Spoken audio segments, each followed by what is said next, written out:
ইভিএমে chip ঢুকিয়ে কারচুপির আশঙ্কা। মুর্শিদাবাদের প্রচারে গিয়ে চড়া সুর মমতা বন্দ্যোপাধ্যায়ের। আমাদের দাবি, বাইরে থেকে গণতন্ত্রের রক্ষক মানুষ যাতে দেখতে পারে ওই EVM machine central force check করছে কিনা, কোনো চিক ঢুকাচ্ছে কিনা, হ্যাক করছে কিনা। ওরা পারে না এমন কোনো কাজ নেই। ভোটের বাংলা গরম। রবিবার মুর্শিদাবাদের শামশেরগঞ্জ এবং জিয়াগঞ্জে সভা করেন মমতা বন্দ্যোপাধ্যায়। দুটি সভাতেই তার সুর সপ্তমে। নিশানা করেন বিজেপি এবং নির্বাচন কমিশনকে। তৃণমূল নেত্রীর আশঙ্কা, ইভিএমে চিপ ঢুকিয়ে কারচুপি করা হতে পারে। ভোট হয়ে গেলেই ওরা কিন্তু অনেক দিন টাইম পাবে।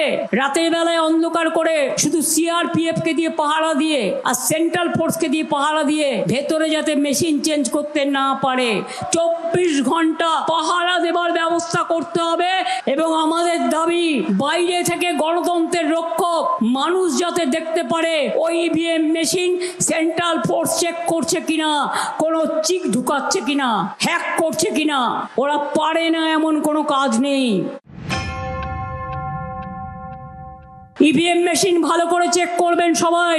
আমার বিএলএ 1, বিএলএ 2 বুথ এজেন্ট যারা হবেন, আশা করি কেউ নিজের স্বার্থে নয়, বাংলার স্বার্থে বিক্রি হবেন না বিজেপির কাছে।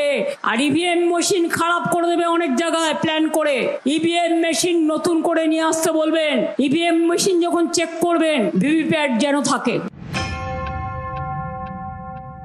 এই 24-এর ভোটার লিস্টে তুমি নির্বাচিত হয়ে আজকে পদে আছো, প্রধানমন্ত্রী আজকে নির্বাচিত হয়েছো। আর এই লিস্টে যদি অনুপ্রবেশকারীর দ্বারা তুমি নির্বাচিত হয়ে থাকো, তাহলে তো তোমাদের পদত্যাগ আগে করা উচিত ছিল।